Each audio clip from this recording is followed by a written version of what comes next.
August 1966, Brazil. Two men in suits climbed a hill. They wore lead masks over their eyes. They carried a notebook with instructions: ingest capsules, protect metals, await signal, put on mask. 3 days later, a boy found their bodies, side by side in the grass, lead masks on, no injuries, no struggle, no cause of death ever determined, just the masks and the note. Vintem Hill, Niteroi, across the bay from Rio de Janeiro, a quiet hilltop above the city. August 20th, 1966. A young boy climbed the hill to fly his kite. He noticed something in the grass. Two men, lying side by side, perfectly still, wearing suits and waterproof coats despite the warm weather. Crude lead masks covered their eyes, frameless sunglasses hand-cut from thin metal. The boy ran for help. Police arrived within the hour. They'd never seen anything like this. No blood, no wounds, no signs of a struggle. The men looked like they had lain down and died. Beside them, an empty water bottle, a packet with 2 damp towels, and a small notebook.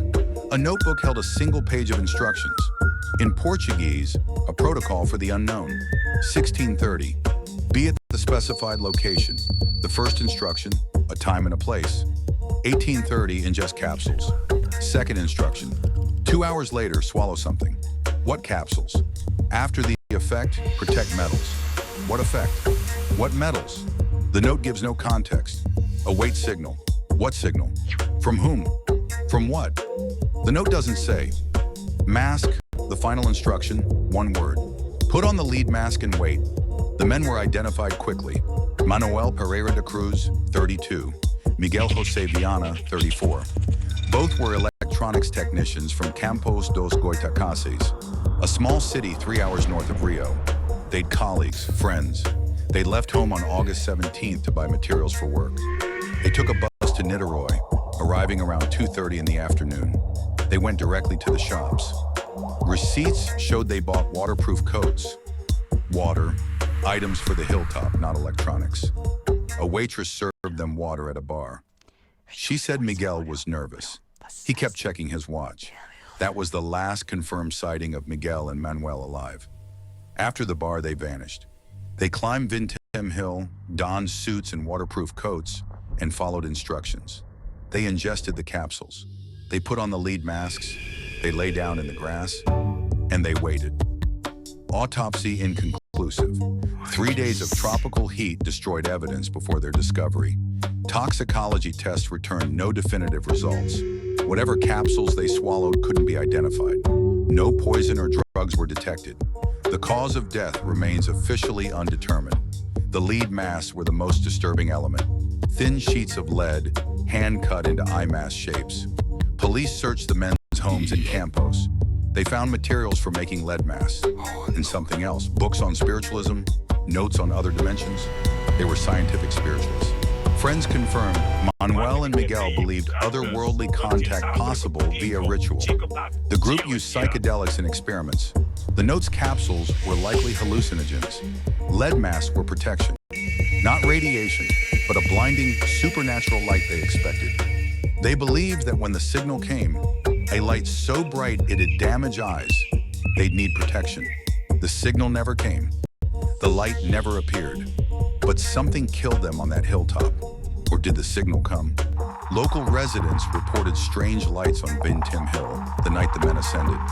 Witnesses described unexplained lights, bright flashes above the hill, lasting minutes, then darkness.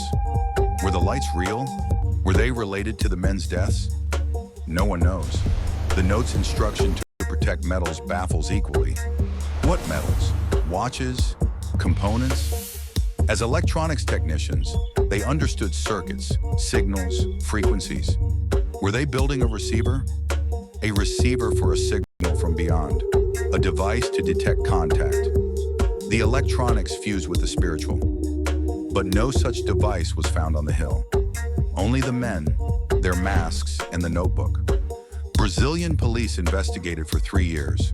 They found no answers. The case was closed in 1969. Officially closed.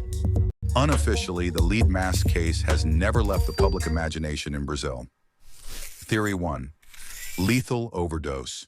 Psychedelic drugs stopped hearts. Accidental misadventure. They took drugs expecting visions. Instead, drugs killed them. Masks, note, ritual framework. Theory 2, murder. Someone staged the scene. Capsules were poison, administered against their will. But who would kill two electronics technicians? And why stage such an elaborate and bizarre scene? Theory 3, they made contact. Something happened on that hill. The signal came, and it killed them. The strange lights witnesses reported. The lead mask as genuine protection. A contact event lethal. Most investigators dismiss it. No theory explains masks, note, capsules, lights. Every theory explains some clues and ignores others. Nothing fits completely, nothing ever has. The lead mask case became one of Brazil's most famous unsolved mysteries. It has never been forgotten. Vintem Hill overlooks Niteroi. People climb it, some looking for answers, some looking for signals. Lead mask fascinated researchers. Why lead? As electronics technicians, they knew it blocked radiation, but the masks were too thin to block any meaningful radiation. Just 2 millimeters of soft lead. They weren't protecting against radiation, but light. A light they believed divine. Scientific spiritualism, a 1960s Brazilian movement, mixed electronics, engineering, metaphysics. People believed technology could bridge worlds. Radios could reach spirits. In this worldview, the lead masks make perfect sense. You're meeting beings of light. Protect your eyes. The capsules make sense too. Altered states of consciousness to perceive what normal senses can't detect. Protect metals, radio receiver components. If beings emitted energy, electronics might damage. Everything in the note makes internal sense. If you accept they genuinely expected contact, the question isn't what they believed. The question is what killed them. Their beliefs or something else. A similar 1962 case in the same area. Another electronics technician found dead with a lead mask. This earlier case was never connected officially, but the similarities are too exact to ignore. A group, method, ritual, multiple contact attempts over years. Lead masks were standard equipment. How many other attempts succeeded? How many people put on lead masks and survived? We don't know. Manuel's family rejected official closure. They believed he'd been caught in something dangerous, uncontrollable. Miguel's family said he'd obsessed with experiments. He believed contact was imminent, excited. He checked his watch at the bar. He knew the schedule, 16:30, 18:30. Everything was timed. What happened between 06:30 and their deaths? That window is the mystery. Did they experience anything? Did capsules bring visions or the light they expected before death? Or did they feel their hearts slow and stop? Alone on a hill, masks pressed to their faces. The autopsy couldn't tell us.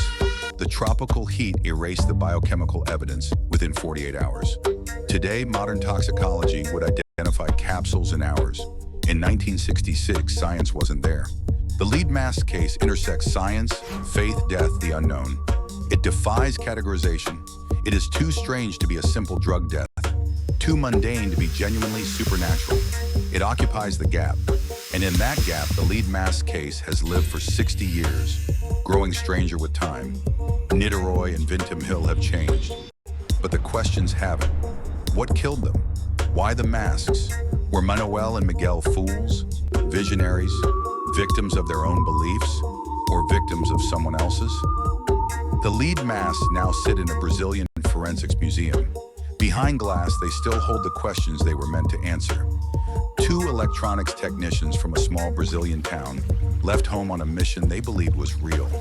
They bought supplies, they prepared masks, they climbed a hill above the city, they followed instructions, they swallowed capsules, they put lead over their eyes, they lay down in the grass, and they waited for a signal from the sky, from another dimension, from somewhere beyond. Did the signal come? Witnesses say lights appeared. Others say the lights were nothing. Whatever happened on that hilltop, it killed two men, and it left no explanation. A boy found them 3 days later while flying a kite, the mask on, the note beside them. Police, investigators, journalists came. Everyone left with the same thing. Questions? 16:30. Be at the specified location. They were. 1830. Ingest capsules. They did. After the effect, protect metals. They may have. Await signal. They certainly did. Mask. They wore them. They followed every instruction perfectly, and they died. The protocol was complete. The outcome was death. Was death the intended outcome, or was it an accident? Did they expect to die, or to transcend? Two men believed so strongly they risked everything. Belief was total. Death, the proof. Proof that belief can kill, or proof that something happened on that hilltop. Choose your version. The lead masts of Vintem Hill, covering the eyes of men who wanted to see beyond this world. They donned masks, swallowed capsules, waited for a signal. The hilltop kept it secret.